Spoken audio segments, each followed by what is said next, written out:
సార్వభౌమ యుగ పురుషుడు ఉమ్మడి ఆంధ్రప్రదేశ్ రాష్ట్ర మాజీ ముఖ్యమంత్రి వర్యులు శ్రీ నందమూరి తారక రామారావు గారి 103వ జయంత్యోత్సవాలు ఈరోజు దుర్గపల్లి మండల కేంద్రంలో నిర్వహించుకోవడం జరిగింది. ఈ కార్యక్రమానికి చేసేటువంటి పార్టీ శ్రేణులందరికీ కూడా పేరు పేరున ధన్యవాదాలు చేస్తాము. ముఖ్యంగా కిలో బియ్యం పథకం తీసుకొచ్చి అన్నార్థుల ఆకలి తీసినటువంటి మహా నాయకుడు నందమూరి తారక రామారావు గారు. అదేవిధంగా ఆస్తి హక్కులో మహిళలకు సగభాగం కల్పించినటువంటి గొప్ప నాయకుడు నందమూరి తారక రామారావు గారు. తెలంగాణలో ఎంతో రైతాంగం మరి నష్టాలు ఎదుర్కొన్న సందర్భంలో పటేల్ పట్వారీ వ్యవస్థను తీసివేసి మరి తెలంగాణ రైతాంగానికి స్వాతంత్ర్యత కల్పించినటువంటి గొప్ప నాయకుడు అన్న నందమూరి తారక రామారావు గారు. వారు తీసుకొచ్చినటువంటి సంక్షేమ పథకాలు ఎన్నో ఈరోజు కూడా వృద్ధులకు, వితంతువులకు, వికలాంగులకు ఇస్తున్నటువంటి మరి పెన్షన్ పద్ధతి కూడా తీసుకొచ్చినటువంటి గొప్ప నాయకుడు అన్న నందమూరి తారక రామారావు గారు. మరి వారి యొక్క 103వ జయంత్యోత్సవాల సందర్భంగా మరి డిమాండ్ చేస్తూ ఉన్నాం. భారతరత్న ఇవ్వాలని చెప్పేసి ఇవాళ డిమాండ్ చేస్తూ ఉన్నాం ఈ వేదిక ద్వారా.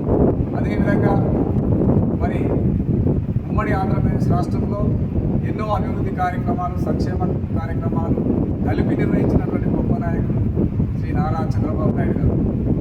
ఇవాళ హైదరాబాద్లో హైటెక్ సిటీ తీసుకొచ్చిన, సైబరాబాద్ నిర్మాణం చేయించిన, అదేవిధంగా డ్రైనేజీల నుంచి పాఠశాల భవనాలు, అదేవిధంగా ప్రహరీ గోడలు, కమ్యూనిటీ హాల్స్, గ్రామ పంచాయతీ భవనాలు నిర్మించినటువంటి, నీటి వసతి కల్పించడానికి నీళ్ళ ట్యాంకులు కట్టించినటువంటి గొప్ప నాయకుడు మరి నారా చంద్రబాబు నాయుడు.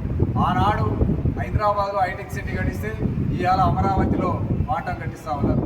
ఆనాడు సైబరాబాద్ నిర్మాణం కావిస్తే ఇవాళ ఆంధ్రలో అమరావతి నిర్మిస్తూ ఉన్నారు. మరి ఎన్నో అభివృద్ధి కార్యక్రమాలకు నాంది పలికినటువంటి వ్యక్తి నారా చంద్రబాబు నాయుడు. ఇవాళ తెలంగాణలో కూడా మరి పార్టీని బలోపేతం చేస్తామని నిన్న మహానాడులో మా గౌరవ నాయకులు మరి పార్టీ జాతీయ వర్కింగ్ ప్రెసిడెంట్ లోకేష్ గారు తెలంగాణలో కూడా పార్టీని అభివృద్ధి పదంలో నడిపిస్తామని చెప్పేసి అనౌన్స్ చేయడం, శుభసూచకం అని చెప్పేసి ఈ సందర్భంగా తెలియజేస్తా ఉన్నాం.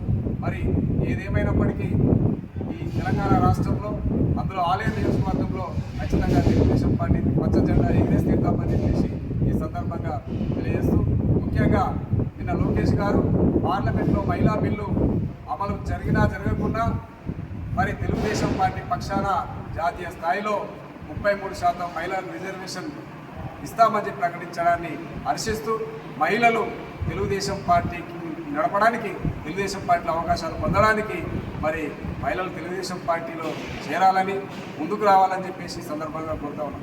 అదేవిధంగా ఈనాడు తెలంగాణలో భ్రష్టు పట్టిపోయినటువంటి విద్యా విధానం, ఉపాధి, ఉద్యోగ అవకాశాలు భ్రష్టు పట్టిపోయాయి. కాబట్టి ఖచ్చితంగా ఇలా యువత కూడా తెలుగుదేశం పార్టీ రావాలి, చంద్రబాబు నాయుడు గారి మార్గదర్శకత్వంలో పనిచేయాలని ఉవ్విల్లుతున్నారు. కాబట్టి యువత కూడా ముందుకొచ్చి ఈ పార్టీని బలోపేతం చేయాలని చెప్పేసి కోరుతూ, ఈ సందర్భంగా అవకాశం ఇచ్చినటువంటి నాయకులందరూ కూడా ధన్యవాదాలు.